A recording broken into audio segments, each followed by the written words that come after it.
everyone. We're at San Diego Comic-Con with the one and only Jim Starlin, who created Thanos, the most favorite villain, super villain now.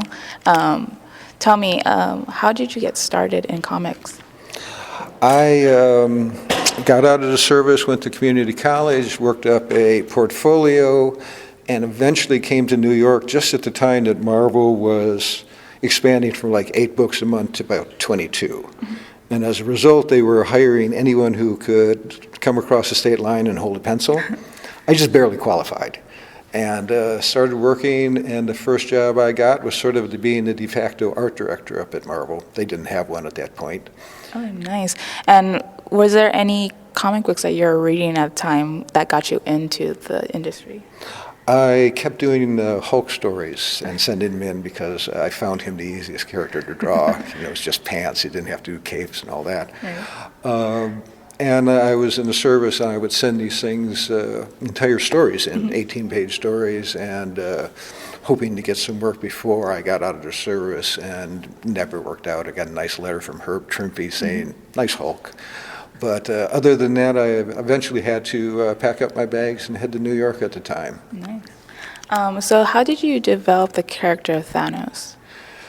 Basically, it came out of a psych class, Thanos and Eros, the dark and light side of human nature. From there, I bounded off and realized that we all got these dark things inside of us, and we don't want to admit about it. These are terrible things that you wouldn't voice in public. Him, on the other hand, he revels in that kind of darkness, and he acts upon it. And I thought, how can I not have fun with a character like this? And so I've run with him ever since. Yeah. And how did you come up with the idea, let's get rid of half of the population? What was going in your mind that time just to create such an idea?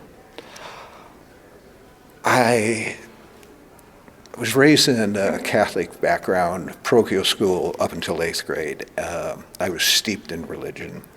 And the whole idea of there being instead of a benevolent and loving God, a nasty and insane God, I decided that was the way I wanted to go here. And I had the gems, and I played with it. Eliminating 50% of the population was a love token. I wanted to have the most dysfunctional love relationship in comics with Mistress Death and Thanos. And so she was this was his gift to her. This was like his pearls or his bouquet of flowers. And the snap came from the fact that I thought that was the most dismissive way for him to do it. Because I used to go over to Europe, and a lot of the older patrons would summons waiters that way, and I thought, well, that's kind of rude. I think I'm going to use that.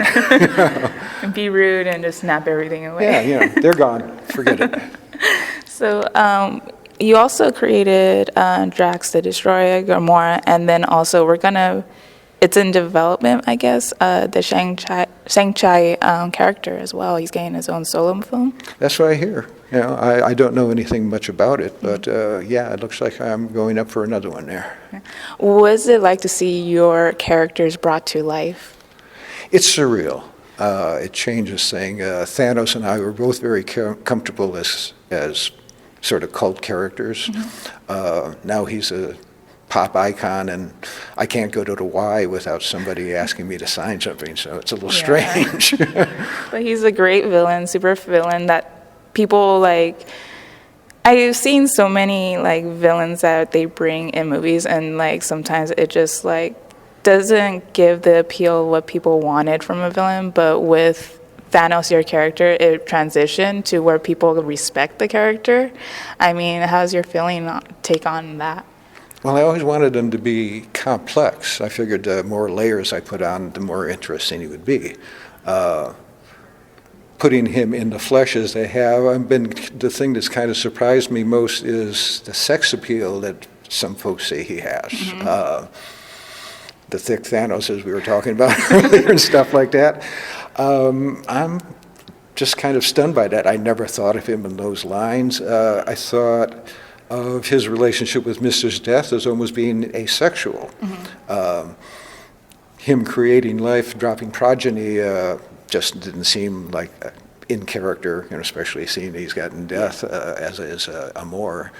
So yeah, it's hit on a lot of different levels in ways I didn't expect. All right. All right. Thank you so much for your time. I hope you have a great panel and a great experience at San Diego. It was so great talking to you. Well, thank you. Thank you.